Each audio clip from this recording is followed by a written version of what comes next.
जो दिल्ली में इलेक्शन चल रहे ना, इसमें मैं बहुत डीपली घुस गया हूँ अंदर, और मेरे साथ भाई साहब भी घुस गए। कहते हैं यार के साथ दूसरा यार तो भाई मरता ही है। यार ने कह दी रात तो रात, यार ने कह दी दिन तो दिन। तो वो उदाहरण वहाँ बैठे हैं नंबरदार जी। अच्छा भाई, कई नेताओं की कैंपेन करी,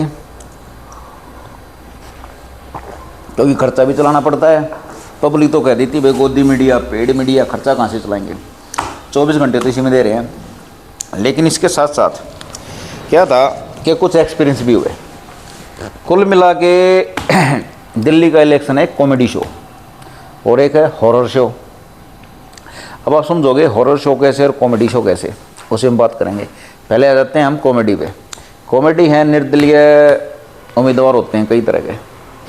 अब एक मैं बताऊंगा कारण, महाराज जी देंगे पूरी राय, दुनिया कुछ अलग तरह की दिखी।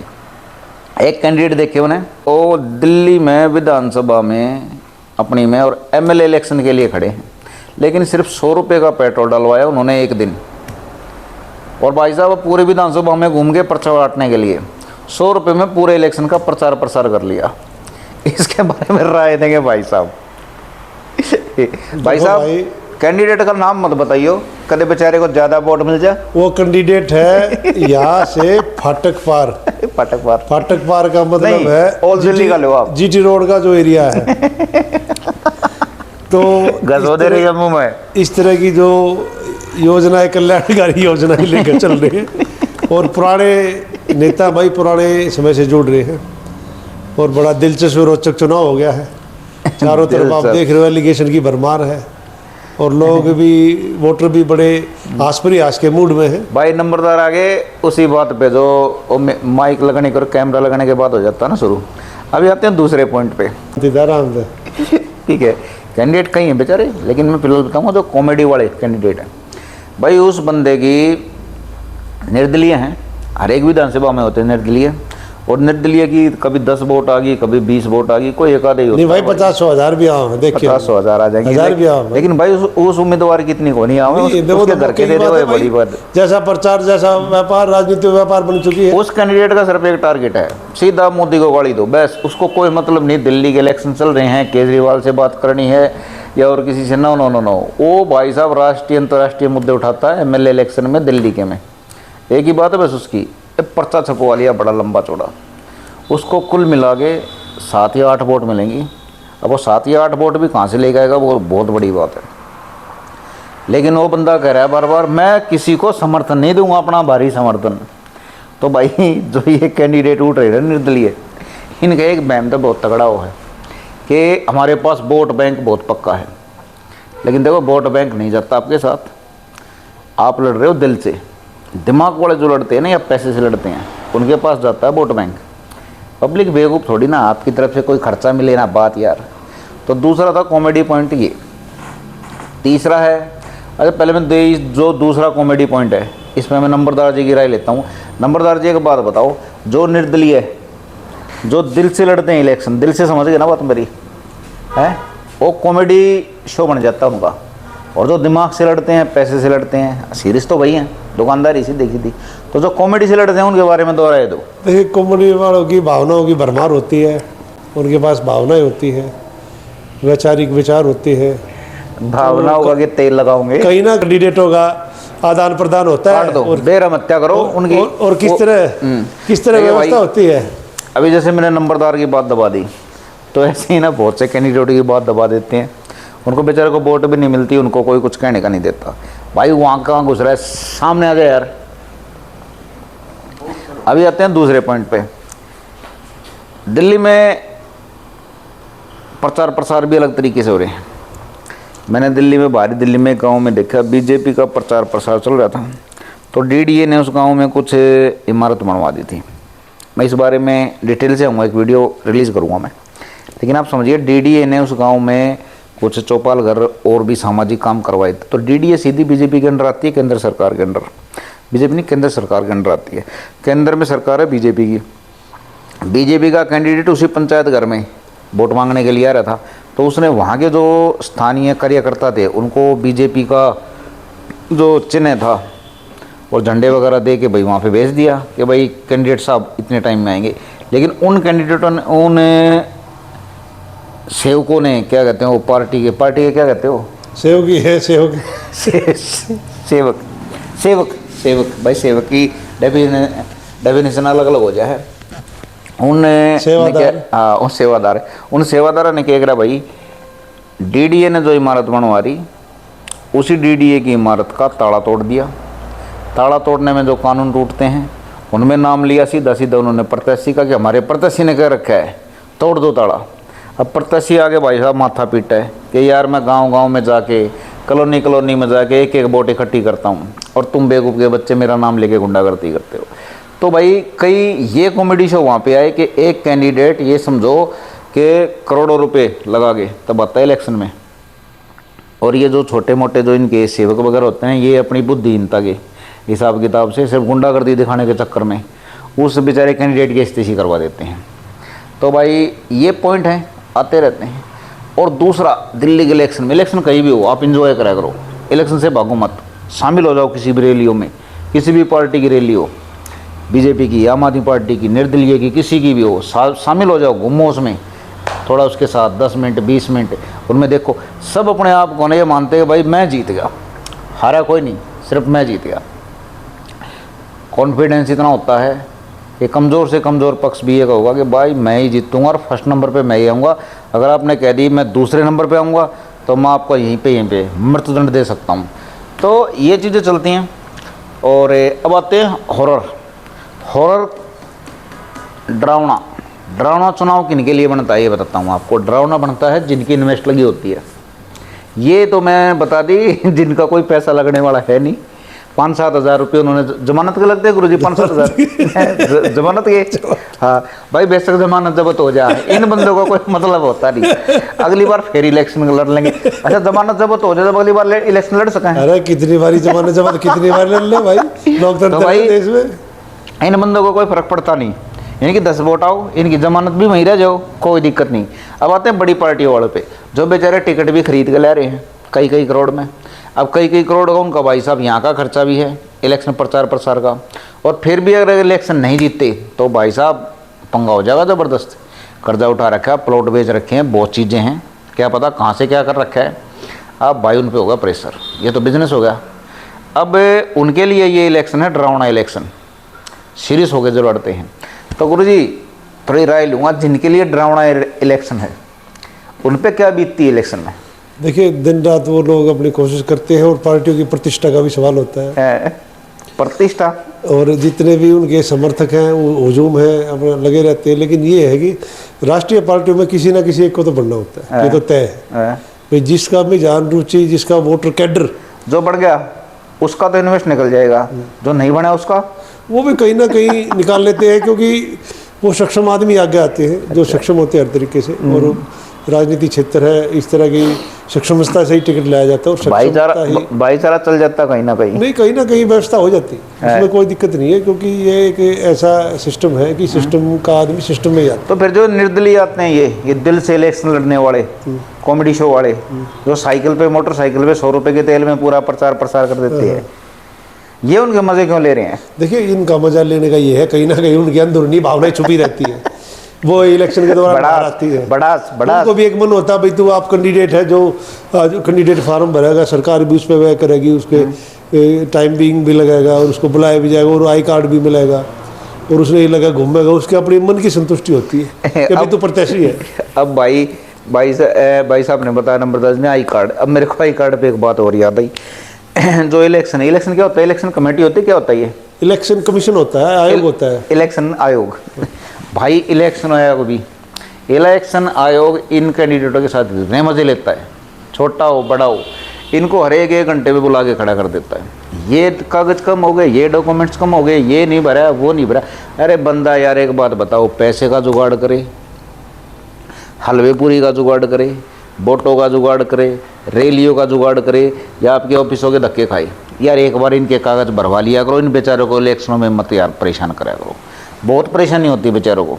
अब जो निर्दलीय भर देते हैं ना निर्दलीय भर देते हैं, उनको तो कोई दिक्कत होती नहीं भाई, वो तो खाली रहते हैं। गलत तो नहीं? 10-15 वोट आनी है, ठीक है, पहुंच जाएंगे वो तो बैठे रहेंगे, उनकी चाय पानी और पियाओगे। कई निर्दलीय तो भाई साहब ऐसे उम्मीदवार मिले, अगर उनको चुनाव आयोग बुला रहा है तो इंतजार में रहते हैं, कब बुलाए, घर से खाना नहीं खा के जाते, कब बुलाए? उनको पता है वहां पर 2 घंटे बैठना पड़ेगा, तो खाना तो चुनाव आयोग खिला देंगे अपने साथ। तो भाई साहब चाय पानी वहीं होता है इनका। तो देखो कैंडिडेटों में फ़र्क होता है। एक लड़का सीरियस हो गए, करोड़ों की भाई साहब इन्वेस्ट कर रहा है उसमें, लेकिन ये इलेक्शन है दिल्ली का और बड़ा ज़बरदस्त इलेक्शन है। अब आते हैं रैलियों पे। पहले अच्छा इलेक्शन जो क्या बताया था आपने, आयोग है, इलेक्शन आयोग जो कैंडिडेटों के साथ मज़े ले रहा है, इसके बारे में क्या कहोगे? थोड़ी आसान प्रक्रिया होनी चाहिए। देखिए इलेक्शन आयोग की एक परिधि है, तमाम नहीं जो ये प्रक्रिया है, इन बेचारों को रोज़ बुला लेते हैं, एक दिन में कई बुला लेते हैं, छोटी छोटी डाउ उस पर। देखिए जब आयोग हो गया तो कहीं ना कहीं पेचीदगियाँ भी होंगी, तो पेचीदगियों को पार करना पड़ेगा। इलेक्शन के बाद कैंडिडेट भाग थोड़ा जाएगा कहीं पे? नहीं भागेगा तो नहीं, लेकिन आप एक बाधा दौड़ का वो लगा लीजिए, एक उदाहरण, भाई बाधा दौड़ होती है, बार बार बैरिकेड लगाए जाते हैं, कैंडिडेट को उछाला जाता है, निकाला जाता है, तो जितने कैंडिडेट फार्म भरेंगे, जितने उछलेंगे उतना चलेगा, वो भी उनकी उछल को देख लेते हैं। अच्छा भाई, अब भाई पॉइंट आता है आरोप प्रत्यारोप पे। आप किसी भी विधानसभा में देख लीजिए, आरोप प्रत्यारोप लगते रहते हैं। तो इलेक्शन जैसे जैसे दिल्ली का करीब आ रहा है, आरोप प्रत्यारोप जबरदस्त तरीके से लग रहे हैं। कोई कैंडिडेट लगा रहा है कि भाई फलाना ने ज़मीन खा ली, कोई कह रहा है गरीबों को तंग कर रहा है, किसी कैंडिडेट पे बलात्कार का आरोप लग रहा है, किसी पे चोरी का लग रहा है, किसी पे गुंडागर्दी का लग रहा है, किसी की बीवी भाग गई, कोई खुद भाग गया किसी के साथ। तो भाई ये चीज़ बिल्कुल इलेक्शन के टाइम पे क्यों लेके आ रहे हो? 5 साल कहाँ थे यार, फुर्सत में बतला लेते। इन चीज़ों से पब्लिक को क्या लेना देना। लेकिन फिर भी भाई हराने के लिए शाम दाम दंड और भेद सारी चीज़ें चलती हैं, और हर एक इलेक्शन में ये हथियार इस्तेमाल किए जाते हैं। तो फिलहाल दिल्ली इलेक्शन में भी हर एक कैंडिडेट अपने विरोधी के खिलाफ ये चीज़ें करवा रहा है। कहीं पे आम आदमी पार्टी का कैंडिडेट है तो भाई उसका विरोध करवा रहे हैं बीजेपी वाले, किसान यूनियन से या भाई स्थानीय निवासियों से या कॉलोनी वालों से बाइकआउट करा रहे हैं, उसके काम में कमी निकाल के।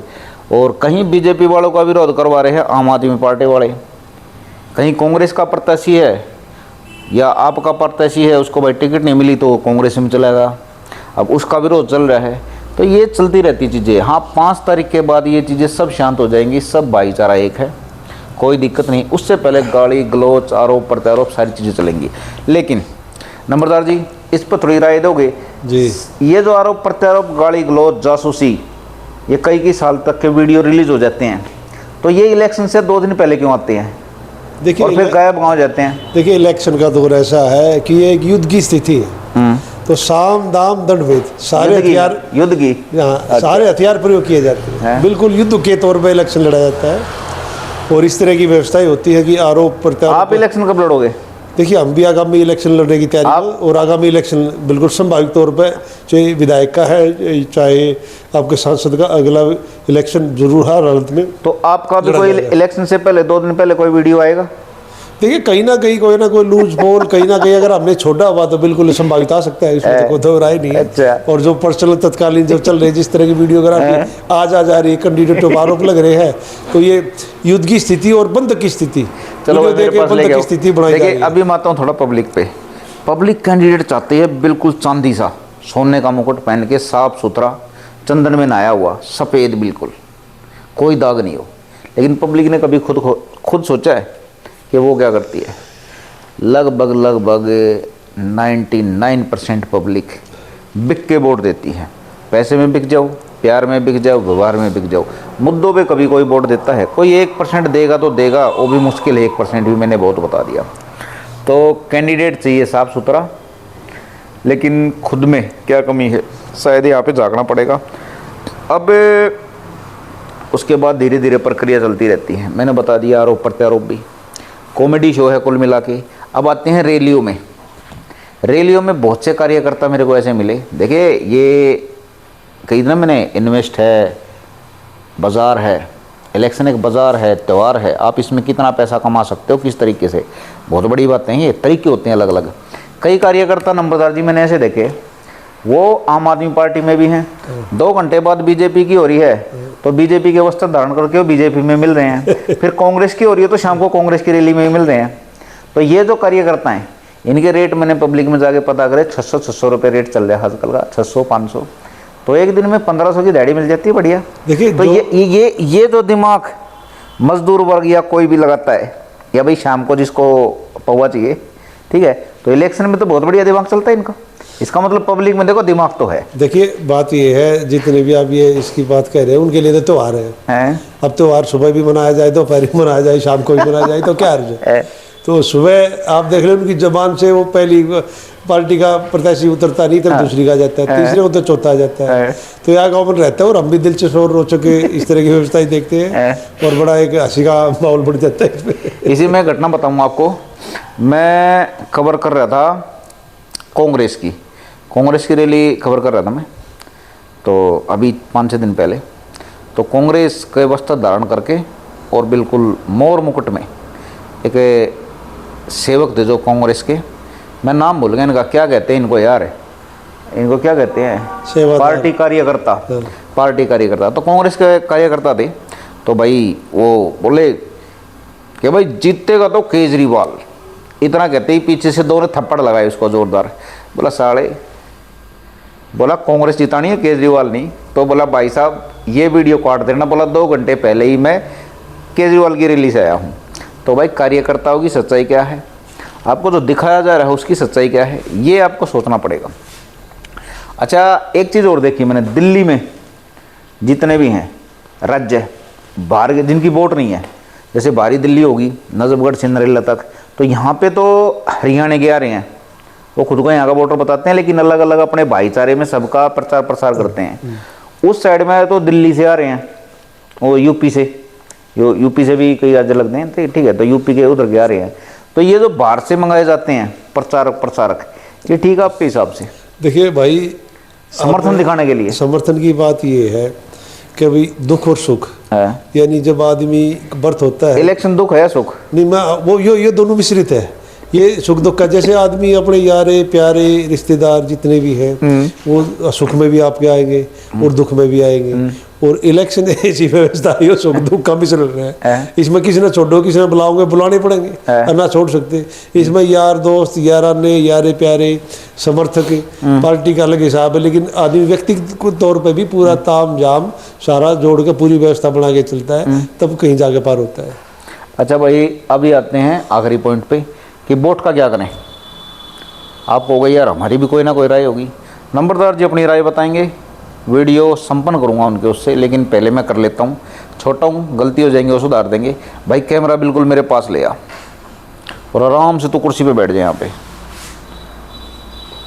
देखिए मैं आपकी वोट की बताता हूँ, आप वोट किसको करें, मैं अपनी सिर्फ राय दे रहा हूँ, उसमें समझना आपको पड़ेगा। राय मेरी मानो या मत मानो, वोट आप उसको दें जिसने आपके घर के आसपास, आपके गांव के, आपके मोहल्ले के, आपके कॉलोनी के, आपके शहर के काम करवाए हों। चाहे वो किसी पार्टी से हो, कोई भी नेता हो, उसका कैरेक्टर भी चाहे कैसा हो, लेकिन अगर वो आपके लिए सही है, आपके माहौल के लिए सही है, वहाँ पे काम करवाता है आपके गांव में, आपके समाज में, आपके मोहल्ले में, आपके शहर में, और उसने करवाए हैं, तो आप वोट उसकी दीजिए। जैसे कि मैं उदाहरण देता हूँ, मेरा गाँव है सावदा, लगभग मेरे गांव में 1200 या 1500 वोट होंगे, आसपास कुछ कॉलोनियाँ भी हैं। लेकिन मेरे गांव में देखिए बीजेपी ने काम करवाए हैं। यहाँ के सांसद हैं चंदोलिया, पूरा नाम क्या है? हाँ वही, क्या नाम पूरा नाम? चंदोलिया ही है। हाँ ठीक है, चंदोलिया जी हैं। चंदोलिया जी बीजेपी से सांसद हैं, उससे पहले की नहीं कहता मैं, लेकिन बीजेपी से सांसद हैं। और वो जब सांसद बनने से पहले, इलेक्शन से पहले भी आए थे वो, तो तब मैंने खुद उनको एक लिस्ट दी थी मेरे गांव की उसमें सिग्नेचर भी थे, 700-800 सिग्नेचर थे। और उनके लिए जो छोटी छोटी कमी थी 7-8 कामों की, वो बता दी थी। काफ़ी बड़े काम थे वे, उनके लिए छोटे थे। तो उन्होंने प्रॉमिस किया था, मेरे चैनल पे इंटरव्यू पड़ा होगा, तो उन्होंने प्रॉमिस किया था मैं करूँगा। तो मेरे को लगा यार कोई नेता है और वैसे ही बस कर रहा है बातें, तो उन्होंने वो काम चालू करवाए और उनमें से लगभग 80% काम मेरे गाँव में हो चुके हैं। तो मैं ये नहीं कह रहा कि मैं बीजेपी का समर्थक हूँ या बीजेपी की वोट दीजिए। मेरे गांव में काम बीजेपी के सांसद ने करवाई, जो बीजेपी के मेरी विधानसभा से कैंडिडेट हैं, उन्होंने साथ दिया है, तो तब ये काम हुए हैं। ना आम आदमी से आए, ना कांग्रेस से आई, तो काम करने के लिए वो सामने आए ना, तो मेरे वोट का अधिकार उनका है और मैं वोट उन्हीं को दूंगा। और मैं चाहूँगा कि मेरे गाँव वाले उन्हीं को वोट दें, बीजेपी का समर्थन करें, बीजेपी को वोट दें, क्योंकि बीजेपी ने आपके वहाँ पे काम करवाए नहीं है, करवाए हैं, प्रॉमिस नहीं किया खाली।